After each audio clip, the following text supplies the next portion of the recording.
லட்சத்திற்கும் அதிகமான பார்வையாளர்களை கொண்ட நியூஸ் டிஎன் ஹெல்த் குரு சேனலில் உங்கள் நிறுவனத்தை விளம்பரப்படுத்த திரையில் உள்ள எண்ணை தொடர்பு கொள்ளுங்கள். லவ் மேரேஜ் பண்ண கப்புள்ஸ் தான் வந்து அதிகமாக கவுன்சிலிங் வருது. இந்த விஷயங்கள் வந்து அந்த பொண்ணுக்கு ஒரு பட்டர்ஃப்ளை வந்து கிளப்பி விடும்.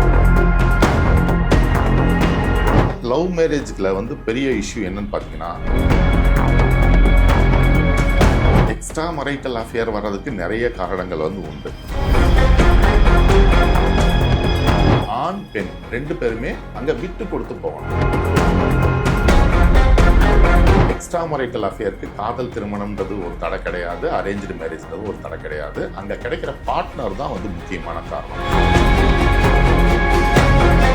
இப்போ அந்த பொண்ணு வந்து புதுசா கல்யாணமான பொண்ணு வந்து சமையல் கட்டுக்கு போய் சமைக்கிறாங்க அப்படின்னா, என் பையனுக்கு இது பிடிக்கும் அது பிடிக்காது அப்படின்னு ரெஸ்ட்ரிக்ட். ஹாய் ஹலோ வணக்கம் and welcome to news TN health guru. நான் உங்கள் முரளி. ஸோ நீங்கள் நம்ம கூட பார்த்தீங்கன்னா சைக்காலஜிஸ்ட் டாக்டர் டி செந்தில்குமார் இருக்காங்க. இன்னைக்கு அவங்க கிட்ட தான் எக்ஸ்ட்ரா மேரிட்டல் அஃபேர் எதனால வருது, காதல் திருமணங்களில் விவாகரத்து அதிகரிக்க என்ன காரணம், ப்ரீ மேரிட்டல் கவுன்சிலிங் அவசியமா, இதை பற்றிலாம் பேச போகிறோம். வாங்க பேசலாம். வணக்கம் சார். வணக்கம் முரளி. எப்படி சார் இருக்கீங்க? Yeah fine sir. இப்போ ஒரு கப்பலை எடுத்துக்கலாமே, அவங்க மேஜராக எந்த மாதிரியான பிரச்சனைகளுக்காக உங்ககிட்ட வராங்க?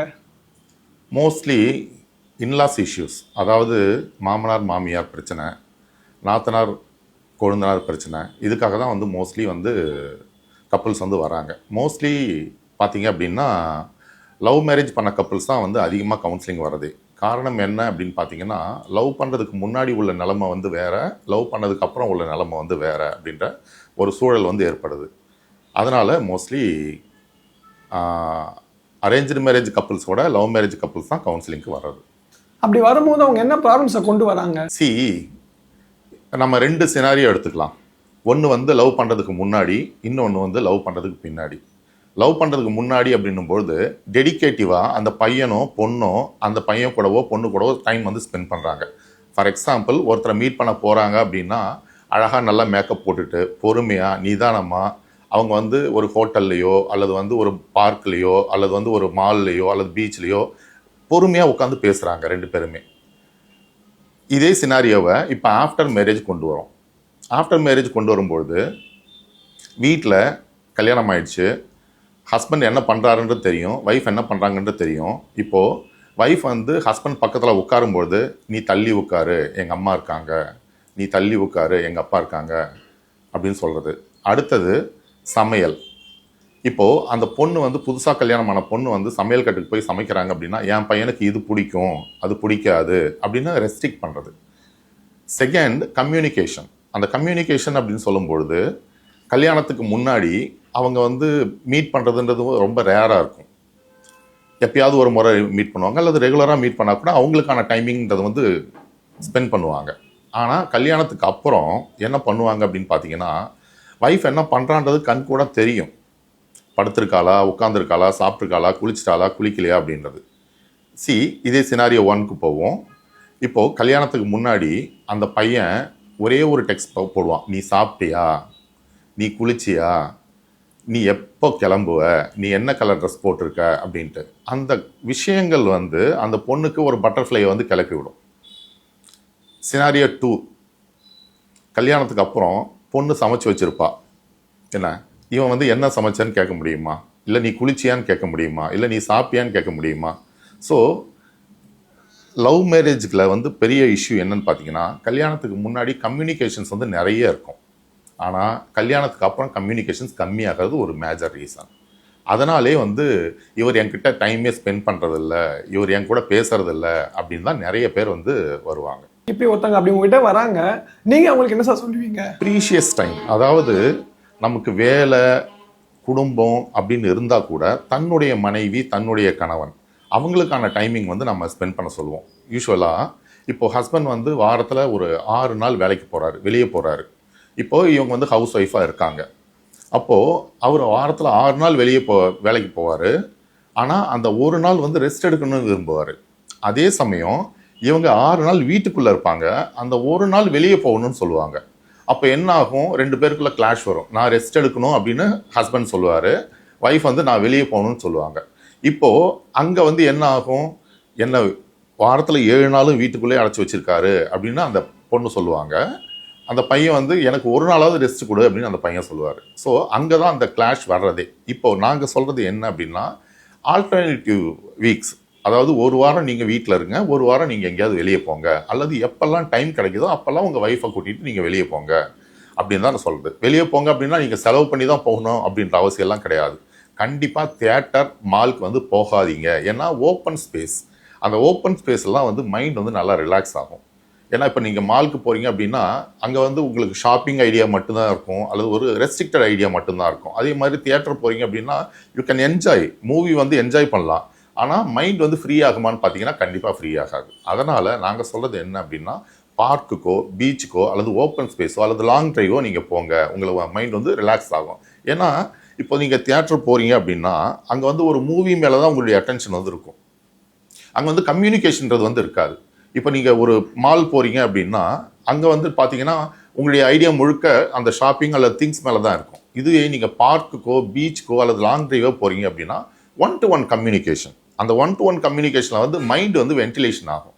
அந்த வென்டிலேஷன் ஆகும்பொழுது ரொம்ப ஃப்ரீயாக ஃபீல் பண்ண முடியும். ஸோ அதை தான் நாங்கள் சஜஸ்ட் பண்ணுறது. இப்போ அதே மாதிரி கல்யாணத்துக்கு அப்புறம் ஒரு குறிப்பிட்ட காலத்துக்கு அப்புறம் பார்த்தீங்கன்னா எக்ஸ்ட்ரா மேரிட்டல் அஃபேர் வருது. அது என்ன சார் காரணமாக இருக்குது? எக்ஸ்ட்ரா மரைட்டல் அஃபேர் வர்றதுக்கு நிறைய காரணங்கள் வந்து உண்டு. ஃபார் எக்ஸாம்பிள், இப்போது ஹஸ்பண்ட் வந்து வீட்டுக்கு வராரு, ஒய்ஃப் எப்படி ரிசீவ் பண்ணுவாங்கன்னு நீங்கள் நினைக்கிறீங்க? வாங்க அப்படின்னு சொல்லுவாங்க. அப்படி ஒரு கேட்டகரி இருக்காங்க, வந்துட்டானா ஓகே அப்படின்னு ஒரு கேட்டகரி இருப்பாங்க. சரி. ஒரு சில பேர் பார்த்தீங்கன்னா ரொம்ப பாசமாக வந்து நம்ம ஹஸ்பண்ட் வந்து கலைச்சி வந்திருக்காரு, ஸோ கொஞ்சம் ஃப்ரெஷ்ஷாக இது பண்ணோம் அப்படின்ட்டு எல்லாம் குளிச்சுட்டு பூலாம் வச்சுக்கிட்டு அப்படியே வருவாங்க. ஒரு கேட்டகரி ஃப்ரெஷ்ஷாக குளிச்சுட்டு பூலாம் வச்சுக்கிட்டு, ஃப்ரெஷ்ஷாக குளிச்சுட்டு பூலாம் வச்சுக்கிட்டு அப்படியே. That's right answer, exactly right Murali. ஒரு விஷயம் நீங்கள் நல்லா புரிஞ்சுக்கணும், ஒரே மாதிரியான ட்ரெஸ், ஒரே மாதிரியான காஸ்டியூம், தட் மேக்ஸ் போர். என்ன பண்ணணும், நீங்கள் ஒரு 20 வருஷம் முன்னாடியெல்லாம் பார்த்தீங்கன்னா சாயங்காலம் ஆச்சு அப்படின்னா அம்மாக்கள் வந்து சொல்லுவாங்க, ஏம்மா நீ தலையை சீவிட்டு பொட்டு வச்சுட்டு பூ வச்சுட்டு நீ வீட்டில் வந்து வெயிட் பண்ணு அப்படின்ட்டு. ஆனால் இன்றைக்கி வந்து அந்த கான்செப்ட் வந்து கரைஞ்சி போச்சு. இன்றைக்கி வந்து என்னென்னா ஒரு நைட்டி அல்லது நைட் ட்ரெஸ்ஸு, இந்த மாதிரி காமனான ட்ரெஸ். இட்ஸ் நாட் மேல் ஷாவனிசம் அப்படின்றது கிடையாது. இங்கே வந்து பார்த்தீங்கன்னா பெண் சுதந்திரம்ன்றது வந்து வேற, ஆனால் பெண் உரிமைன்றது வந்து வேற, ஆனால் ஒரு தாம்பத்தியம் அப்படின்றது வந்து வேற. ஒரு தாம்பத்தியம் வந்து நல்லா இருக்கணும் அப்படின்னா ஆண் பெண் 2 பேருமே அங்கே விட்டு கொடுத்து போகணும். அப்போது ஒரு ஆணுக்காக ஒரு பெண் காத்திருக்கா அப்படின்னா அவ அழகாக ட்ரெஸ் பண்ணிட்டு நல்லா பொட்டு வச்சு பூ வச்சு, அல்லது அவங்களுடைய கஸ்டம்ஸ் என்னவோ அதன் பிரகாரம் அவங்க வந்து ஃப்ரெஷ்ஷாக இருக்காங்க அப்படின்னா, வரும்பொழுதே ஒரு வார்ம் வெல்கம் பண்ணுறாங்க அப்படின்னா கண்டிப்பாக அங்கே வந்து தாம்பத்தியம் வந்து நல்லாவே இருக்கும். அதை விட்டுட்டு வந்த உடனே ஏங்க இவ்வளோ லேட்டு, ஏன் இன்னைக்கு வந்து ஃபோனே பண்ணலை, ஏன் இன்னைக்கு நீங்கள் சாப்பிடவே இல்லை அப்படின்னு எரிச்சலோடு கேட்டாங்கன்னா என்ன ஆகும் அந்த ஆணுக்கோ அல்லது பெண்ணுக்கோ? ஸோ அங்கே தான் வந்து விஷயமே ஆரம்பிக்குது. So different dresses, different costumes and warm welcome, அதுதான் வந்து ஒரு ஆணுக்கோ அல்லது பெண்ணுக்கோ 2 பேருக்குமே தான் இது போகணும் தேவை. எக்ஸ்ட்ரா மரைட்டல் அஃபேர் ஏன் ஸ்டார்ட் ஆகுது அப்படின்னும் பொழுது அங்கே வந்து தேவையான எதிர்பார்ப்புகள் பூர்த்தியாகாமல் போகும் பொழுது, இது ஆணுக்கோ பெண்ணுக்கோ 2 பேருக்குமே தேவையான எதிர்பார்ப்புகள். ஒரு எக்ஸாம்பிளுக்கு சொல்கிறேன், ஃபேமஸான ஒரு டான்ஸ் டீச்சர், சரியா, அவங்க வந்து வீடை கோயில் போல் வச்சுருப்பாங்க. நான் சொல்கிறது இப்போ கிடையாது, கிட்டத்தட்ட ஒரு 15 வருஷம் முன்னாடி நடந்த ஒரு நிகழ்வு. அவங்க வந்து வீடை வந்து கோயில் போல் வச்சுருப்பாங்க. அவங்களுடைய ஹஸ்பண்ட் வந்து ஒரு ஃப்ளாப்பி, அப்போல்லாம் வந்து ஹார்ட் டிஸ்கெல்லாம் கிடையாது, ஃப்ளாப்பி அதை எடுத்துகிட்டு வந்து கொடுத்தாரு. அப்போ அந்த யாஹூ மெசஞ்சர் ப்ளஸ் அந்த ஆர்குட்லாம் இருந்தது இல்லையா, தெரியுமா? கேள்விப்பட்டிருக்கீங்க? அந்த காலம் சரியா. அந்த அம்மா வந்து அவ்வளோ நீட்டாக இந்த சீட்டில் தான் வந்து உட்காந்துருந்தாங்க. அவ்வளவு அழகாக ட்ரெஸ் பண்ணிவிட்டு அவ்வளோ டீசெண்டாக ஒரு அந்த ஹோம்லி லுக்குன்னு சொல்லுவோம் இல்லையா, அந்த லுக்கு. அவங்க ஹஸ்பண்ட் வந்து ஃப்ளாப்பி டிஸ்கை கொடுத்து பார்க்க சொன்னார். அதில் பார்த்தா ஃபுல் அண்ட் ஃபுல் எல்லாமே வெட் சாட்டிங். அப்போது சரியா, அந்த அம்மா ஆரம்பத்தில் ஒத்துக்கவே இல்லை, எனக்கு வந்து எக்ஸ்ட்ரா மரைட்டல் அஃபேர் இருக்குது அப்படின்றத. பார்த்தீங்க அப்படின்னா மும்பையிலேருந்து, புனேலேருந்து, பெங்களூர்லேருந்து, டெல்லியிலேருந்து, ட்ரிவாண்ட்ரம்லேருந்து வாரத்துக்கு ஒரு பையன், எல்லாமே அவங்களுக்கு தெரிஞ்சவங்க தான். யாரும் அன்னோன் பர்சன் கிடையாது. வாரத்துக்கு ஒரு பையன். அவங்க ஃப்ளைட் டிக்கெட்லேருந்து வந்துட்டு போகிற செலவுலேருந்து ப்ளஸ் அவனுக்கு தேவையான சம் கிஃப்ட், அந்த மாதிரி ட்ரெஸ்ஸஸ்ஸு, மற்றபடி சம் காம்ப்ளிமெண்ட்ஸ், இது எல்லாமே கொடுத்துருக்காங்க. ஒவ்வொரு முறையும் அவங்க கிட்டத்தட்ட 1,00,000 ரூபாய் கிட்ட செலவு பண்ணியிருக்காங்க 15 வருஷம் முன்னாடி. அந்த அம்மா வந்து ஒத்துக்கவே இல்லை ஆரம்பத்தில், எனக்கு எக்ஸ்ட்ரா மரைட்டல் அஃபேர் இருக்குது அப்படின்றத. கடைசியில் பார்த்தீங்க அப்படின்னா அவர் அந்த ஃப்ளாப்பி டிஸ்க்கு கொடுத்த உடனே, ஏம்மா இந்த மாதிரி சாட்டிங்லாம் இருக்கே, நீங்கள் இவ்வளோ ஸ்பெண்ட் பண்ணியிருக்கீங்க, நீங்கள் ஏன் இந்த எக்ஸ்ட்ரா மரைட்டல் அஃபேரில் நீங்கள் இன்வால்வ் ஆனீங்க அப்படின்னு கேட்டபோது அந்த அம்மா சொன்னாங்க, சார் எனக்கு வந்து கலையில் ரொம்ப ஈடுபாடு அதிகம், நான் வந்து ஒரு சிங்கர், நான் வந்து ஒரு டான்ஸர், எனக்கு கிளாசிக்கல் டான்ஸ்லாம் ரொம்ப பிடிக்கும், என் வீடை நான் கோயில் போல் வச்சுருப்பேன், என் ஹஸ்பண்ட்க்கு நான் சமைச்சு வைக்கிறதெல்லாம் பார்த்தீங்க அப்படின்னா அவ்வளோ அழகாக ஒவ்வொரு பொருளையும் அழகாக பார்த்து நான் சமைக்கிறத விட அந்த சர்வ் பண்ணுற மெத்தட் வந்து எனக்கு ரொம்ப பிடிக்கும். என்ன, ஒரு அழகான டைனிங் டேபிள், அந்த டைனிங் டேபிளில் ஒரு 10 விதமான டிஷ்ஷஸ் வந்து நான் வச்சுருப்பேன். என் ஹஸ்பண்ட் வருவார், தட்டை எடுப்பார், அவருக்கு என்ன தேவையோ அதை மட்டும் போட்டுட்டு பிசைஞ்சு சாப்பிட்டு போயிட்டே இருப்பார். மற்ற இதை வந்து ஓப்பன் பண்ண கூட பார்க்க மாட்டார். ஆனால் எனக்கு வந்து ஒவ்வொரு டிஷ்ஷையும் பொறுமையாக நின்று நிதானமாக சாப்பிட்ணும் அப்படின்னு எனக்கு ஆசை. ஆனால் என் ஹஸ்பண்ட் வந்து பண்ணதே இல்லை. அவருக்கு கலை ரசனையே சுத்தமாக கிடையாது. அதனால் எனக்கு பிடிச்சவங்கள நானாக செலக்ட் பண்ணி நான் வந்து இது பண்ணுறேன் அப்படின்னாங்க. ஈவன் அந்த பெட்டில் கூட அவருடைய ஹஸ்பண்ட் அந்த பொண்ணுடைய ஹஸ்பண்ட் என்ன பண்ணுவாங்க அப்படின்னு பார்த்தீங்கன்னா, அவருக்கு என்ன தேவையோ அதை முடிச்சுட்டு அவர் போயிடுவார். இந்த பொண்ணுடைய தேவையை பற்றி அவர் கேட்டதே கிடையாது. அதில் வந்து அவர் இன்வால்வ் ஆனதே கிடையாது. அவருக்கு என்ன தேவையோ அதை மட்டும் அவர் முடிச்சுட்டு அவர் பாட்டு போயிட்டே இருந்துருவார். இப்போது எனக்குன்னு ஒரு சுயமான ஆசைகள் இருக்குது, எனக்கு சுயமான விருப்பங்கள் இருக்குது, எனக்கு வந்து ஒரு விஷயத்தை இப்படி தான் அனுபவிக்கணுன்ற ஒரு எண்ணம் இருக்குது அப்படின்னு அவங்க நினச்சிட்டு இருக்காங்க. எனக்கு அந்த சுதந்திரம் எங்கே கிடைக்குதோ அதை நான் தேடி போகிறேன். இதில் தப்பாக நினைக்கல. ஏன்னா எனக்கு 2 பெண் குழந்தைங்க இருக்காங்க. என் பெண் குழந்தையோ அல்லது என்னுடைய குடும்பத்தையோ என்னுடைய எக்ஸ்ட்ரா மரைட்டல் ரிலேஷன்ஷிப் எந்த விதத்துலையும் அஃபெக்ட் பண்ணல. ஆனால் எனக்கு தேவையானதை என் ஹஸ்பண்ட் கொடுக்காத போது நான் வெளியே தேடி போகிறேன் அப்படின்னு சொல்கிறாங்க. இப்போது நீங்கள் என்ன நினைக்கிறீங்க? அதாவது ஒரு கட்டத்துக்கு மேலே அதாவது இப்போ இங்கே என்ன டவுட் எழும்புதுன்னா, இது வந்து எக்ஸ்ட்ரா மேரிட்டல் அஃபேர் காதல் திருமணங்கள் அதிகமாக வருதா இல்லை வந்து அரேஞ்ச் மேரேஜில் அதிகமாக வருதா சார்? ஏன்னா காதல் திருமணம் பொறுத்த வரைக்கும் பார்த்தீங்கன்னா எல்லாமே தெரிஞ்சிருக்கும், ஸ்டார்டிங்கே பேசியிருப்பாங்க, கம்யூனிகேஷன் சொன்னாவே கம்யூனிகேஷன் வந்திருக்கும்.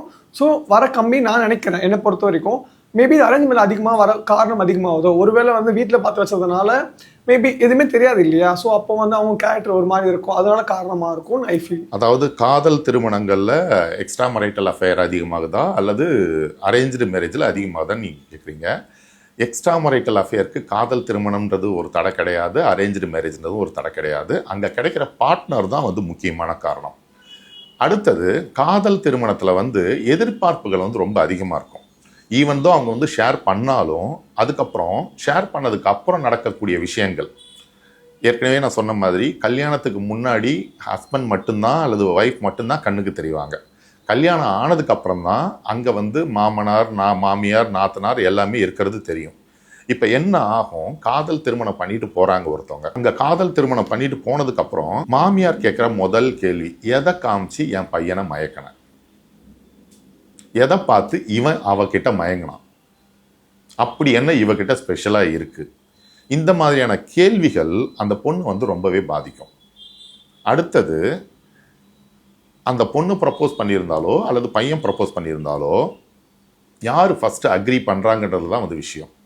இப்போ சப்போஸ் அந்த பையன் ப்ரப்போஸ் பண்ணி அந்த பொண்ணு உடனே அக்செப்ட் பண்ணிட்டா அப்படின்னா அந்த பையனுக்கு அந்த பொண்ணு வந்து அடிமை அப்படின்னு அர்த்தம்.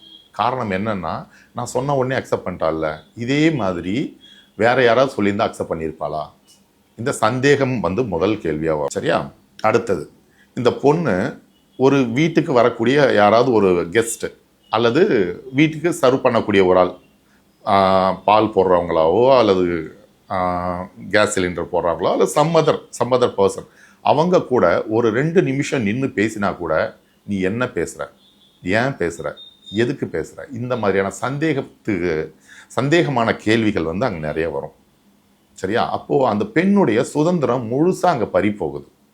காதல் திருமணம்ன்றது வந்து நல்லது தான், தப்பு ஒன்றும் கிடையாது. அங்கே மதம் கிடையாது, இனம் கிடையாது, மொழி கிடையாது, ஜாதி கிடையாது, எல்லாமே கிடையாது. ஆனால் அதை தாண்டி சந்தேகம்ன்ற ஒரு பெரிய வியாதி வந்து அங்கே ஆட்கொள்ளுது. அந்த சந்தேகம்ன்ற வியாதி வந்து ஹஸ்பண்ட் கிட்ட இருந்து வரலாம், மாமனார் மாமியார் கிட்ட இருந்து வரலாம், நாத்தனார் கிட்ட இருந்து வரலாம். இப்போ அந்த பொண்ணுக்கான முழு சுதந்திரம் பறி போகும் பொழுது அவ என்ன எதிர்பார்க்குறா? தனக்கு யாராவது கிடைக்க மாட்டாங்களா, நான் சொல்றத கேட்கறத, நான் சொல்ல வரதை கேட்கறதுக்கு ஒரு ஆள் இருக்க மாட்டாங்களா? ஏன்னா ஹஸ்பண்ட் வந்து கேட்க மாட்டாங்க, ஏன்னா டைம் கிடையாது. அப்போதான் அந்த எக்ஸ்ட்ரா மரைட்டல் அஃபேர்ன்றது வந்து அங்கே ஃப்ளேர் அப் ஆகுது.